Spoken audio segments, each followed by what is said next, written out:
What we've come to realise is that climate justice means social justice. And last year, we created a play about what is happening in the Amazon rainforest. We were fortunate enough to work with and perform alongside Javier Hualinga, who through local sponsorship was able to come to the UK from Ecuador to help explain to us directly what is happening to the rainforests and to Indigenous communities. But what are you going to do after this to raise awareness? And I thought one of the best ways of doing that was to create a film, to share what we think is quite a unique learning experience for us, and to help more people understand what this whole climate crisis is about and what we can actually do every day to help. But there was one lady that was very badly affected because she was explaining to us that she felt that the cattle farming is the biggest contributor, and was very upset actually that we didn't cover it in the play. And Javier just turned around and said, all the problems are equal, all the problems are, are devastating where we live, but we could only focus on one. Many reasons exist for eating meat, whilst understandably, people do have valid arguments for choosing not to. A study during 2018 in the journal Nature, among many other high-profile investigations, state that a reduction in meat production is essential to combat climate change. In this section, we hope to explain why.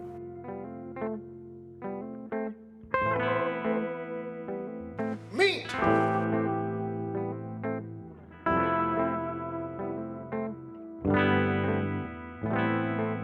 The Rainforest Alliance, a non-profit organisation that works to achieve environmentally sustainable businesses, tells us on their website that if cattle were their own nation, they would be the world's third largest emitter of greenhouse gases.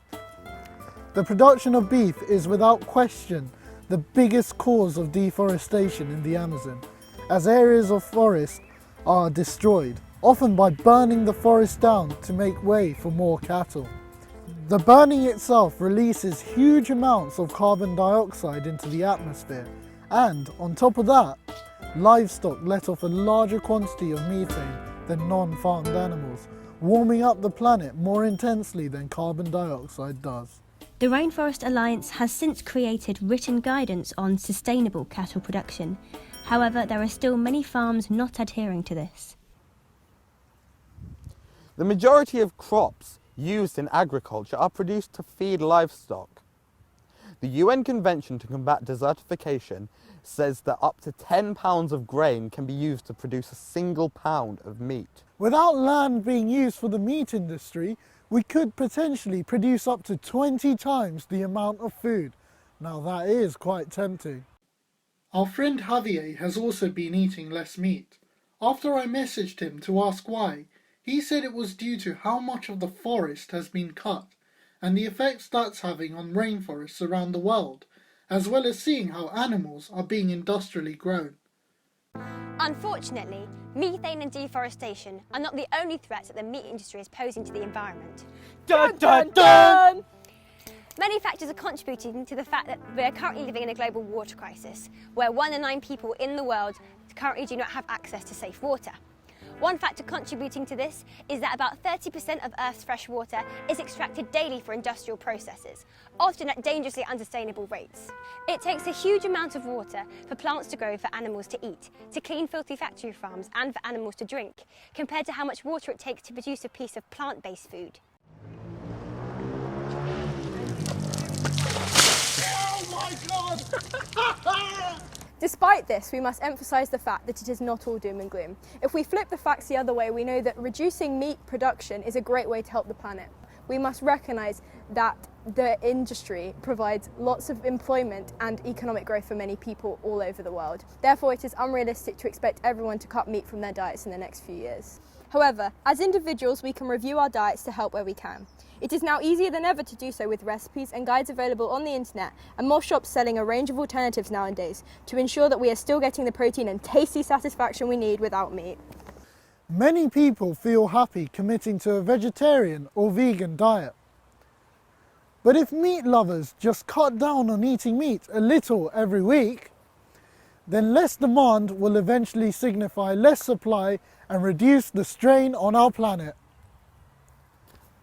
It is important to note that beef has the most environmental impact out of all the meats. So even just reducing your beef consumption will be a great start. So next time you're planning to go to the shops and buy a steak for dinner, think about Mr. Bean and try something new. It may be an even juicier meal.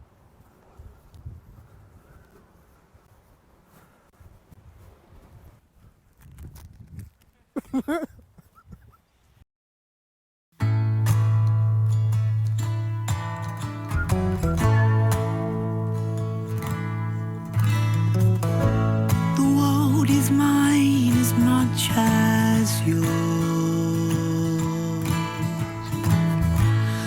but we're rolling down a rocky road.